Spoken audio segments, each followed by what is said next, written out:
ఈ వీడియో మీకు నచ్చితే లైక్ చేయండి, షేర్ చేయండి. మరింత భక్తి, జ్యోతిష, వాస్తు, రాశి ఫలాల కోసం మా ఛానల్ని సబ్స్క్రైబ్ చేసుకోండి. ఓం శాంతాకారం భుజగహీనం పద్మనాభం సురేశం విశ్వాకారం గగనసదృశం మేఘవర్ణం శుభాంగం లక్ష్మీకాంతం కమలయనం యోగహృధ్యానగమ్యం వందే విష్ణుం భవభయహరం సర్వలోకైకనాథం శ్రీమహావిష్ణవే పరమాత్మనే నమో నమః. శివాయ గురవే నమః. ప్రేక్షకులందరూ కూడా నమస్కారము. నేను మీ హరిహర శర్మ. ఏకాదశులు వాటి యొక్క వైశిష్ట్యాల గురించి మనం తెలుసుకుంటూ వస్తున్నాము. అయితే మాఘమాసంలో మనం విశేషంగా భీష్మేకాదశి, జయ ఏకాదశిగా పిలువబడేటువంటి యొక్క ఏకాదశి యొక్క వైశిష్ట్యాన్ని ఇప్పుడు మనం తెలుసుకుంటూ వస్తున్నాం. మాఘమాసంలో వచ్చేటువంటి శుద్ధ ఏకాదశి యొక్క విశిష్టత గురించి ఈ వీడియోలో మనం సవిస్తరంగా మాట్లాడుకునేటువంటి ప్రయత్నాన్ని చేద్దాం. అయితే ఈ యొక్క భీష్మేకాదశి, జయ ఏకాదశిగా పిలువబడేటువంటి యొక్క ఏకాదశి యొక్క వైశిష్ట్యత గురించి మనకి శ్రీకృష్ణ పరమాత్ముని ధర్మరాజు అడుగుతూ ఉన్నాడంట. అయ్యా జగన్నాథ చక్రధారి, అయితే ఈ యొక్క మాఘమాసంలో వచ్చేటువంటి శుద్ధ ఏకాదశికి ఉన్నటువంటి విశిష్టత ఏమిటి? ఈ యొక్క ఏకాదశి రోజు ఏ విధమైనటువంటి దైవారాధన నేను చేసుకోవడం వల్ల నా యొక్క జన్మ తరిస్తుంది అని చెప్పేసి ప్రార్థించగా అప్పుడు శ్రీకృష్ణ పరమాత్ముడు ఇలా అంటున్నాడు అన్నమాట. అయ్యా ధర్మాత్మ, దీన్ని జయ ఏకాదశి అని చెప్పేసి పిలుస్తారు. ఈ యొక్క జయ ఏకాదశిని ఆచరించినటువంటి వారికి ముక్తి ప్రసాదం లభించి వారి పితృదేవతలు ఎవరైతే కనుక పైశాచిక బాధను అనుభవిస్తూ ఉన్నారో, అంటే ఈ రోజుల్లో మనం చూసుకుంటే పితృదోషం అని చెప్పేసి మనం వింటూ ఉన్నాం కదా. అలా పితృదోషంతో ఇబ్బంది పడుతున్నటువంటి పెద్దవాళ్ళకు కూడా ఈ యొక్క ఏకాదశి ఆచరించడం వల్ల వారికి పైశాచిక బాధలన్నీ కూడా తొలగిపోతాయి అని చెప్పేసి మనకి ధర్మరాజుకి శ్రీకృష్ణ పరమాత్ముడు చెప్పాడంట. అప్పుడు ధర్మరాజు అడుగుతున్నాను అనమాట, సరే స్వామి, సవిస్తరంగా ఆ వ్రత విధానాన్ని మొత్తం కూడా నాకు ఉపదేశించు తండ్రి అని చెప్పేసి ప్రార్థించగా శ్రీకృష్ణ పరమాత్ముడు ఈ విధంగా చెప్తూ వెళ్తున్నాడన్నమాట. పూర్వమున పద్మపురాణ వృత్తాంతమున ఈ యొక్క కథ వినబడుతూ ఉన్నది నాయన. దేవేంద్రుడు తన యొక్క ఇంద్రలోకంలో ఉన్నటువంటి నందనవనం అనేటువంటి వనంలోనూ అప్సరసలు 5 కోట్ల మంది అప్సరసలతో కూడి ఒక నృత్య గానం ఇందులోనూ పాల్గొంటూ ఉన్నాడంట. అయితే ఆ యొక్క 5 కోట్ల మంది అప్సరసల్లో కూడా ఒకళ్ళైనటువంటి చిత్రసేనుడు, అదేవిధంగా తన యొక్క భార్య అయినటువంటి మాలినితో కూడేసి తన యొక్క కుమారుడైనటువంటి మలయవానుడితో కూడి వారు ఆ యొక్క ఇంద్రలోకంలోకి ప్రవేశించి నందనవనంలోనూ నృత్యమాడడానికి సిద్ధులై ఉన్నారంట. అయితే ఈ యొక్క 5 కోట్ల మందిలో ఉన్నటువంటి ఒక అప్సరస అయినటువంటి పుష్పవతి అనేటువంటి అప్సరస ఈ యొక్క మలయవాణ్ణి చూసి మోహించిందంట. మోహించి తానే కావాలనేటువంటి కామ కోరికతోటి తన యొక్క కళ్ళతోటే తనని మన్మధుడు బాణాలతో గుచ్చుతే ఎలా అయితే కనుక ఉంటుందో ఆ విధంగా మలయవాణ్ణి మోహింపజేయడానికి ఎన్నో ప్రయత్నాలు చేస్తూ ఉందంట.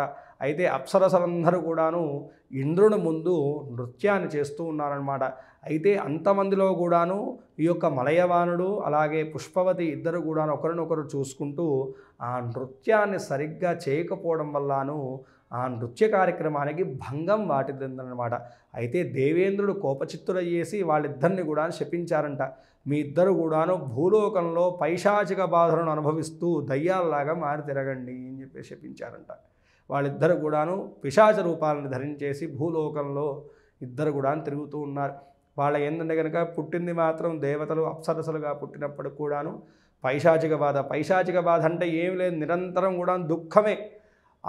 నిరంతరం ఆకలి వేస్తూ ఉంటుంది, నిద్ర పట్టదు, దేన్నో దాన్ని పీకు తింటే కానీ వీళ్ళకి ఆనందం కలగదనమాట. ఆ విధంగా పైశాచిక బాధలను అనుభవిస్తూ ఉన్నారు. ఎన్నో సంవత్సరాలు గడిచిపోయిన ఇద్దరికి కూడా ఏంటంటే కనుక ఒకరినొకరు చూసుకుంటూ బాధపడుతున్నారన్నమాట. మనకి ఇంకా ఈ యొక్క పైశాచిక బాధ నుంచి విముక్తి లేదా అని చెప్పేసి ఇద్దరు కూడా బాధపడుతూ ఒక చెట్టు కింద అశ్వత్థ వృక్షం కింద కూర్చుండిపోయారన్నమాట.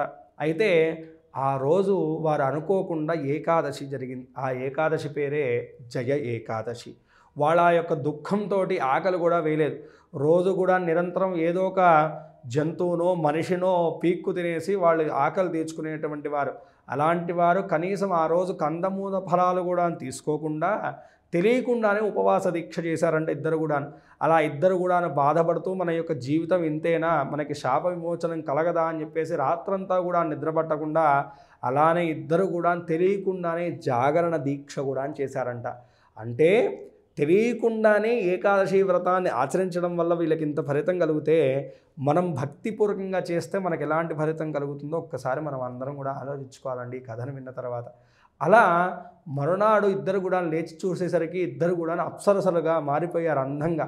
అయితే బ్రహ్మరాక్షసులుగా పైశాచిక రూపంలో ఇద్దరు కూడా చూసుకుని ఇన్ని రోజు వికృత రూపంలో ఉన్నటువంటి వారిద్దరు కూడాను బ్రహ్మ తేజస్సుతో అప్సరసలుగా మారి స్వర్ణాభరణాలతో కూడి వాళ్ళిద్దరు కూడాను మరలా ఇంద్రలోకానికి వెళ్ళి ఇంద్రుడికి ప్రణామం చేశాడంట.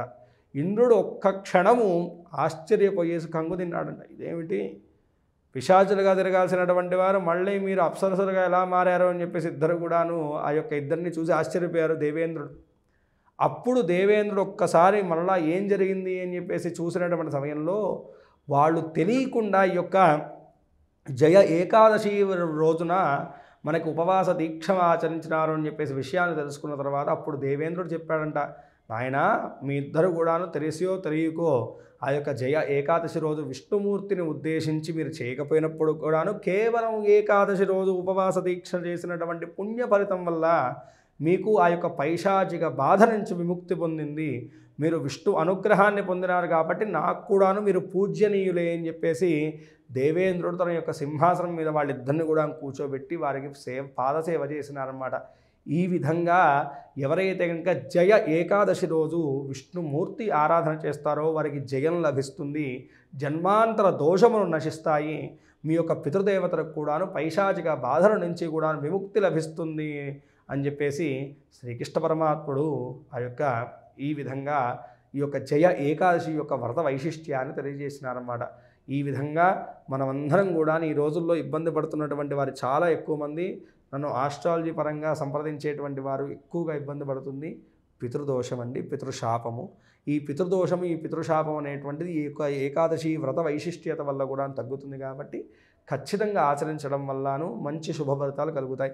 మాకు పెద్దవాళ్ళు ఉన్నారండి గతించలేరు అనుకున్నటువంటి వారు కూడా ఈ యొక్క ఏకాదశి యొక్క వైశిష్ట్యతను ఆచరించడం వల్ల తదుపరి మనం గతించిన తర్వాత కానీ మన పెద్దలు గతించినా కానీ వారికి మంచి సద్గతి అనేటువంటిది లభిస్తుంది అని చెప్పేసి ఈ కథలో ఉన్నటువంటి సారాంశం అండి.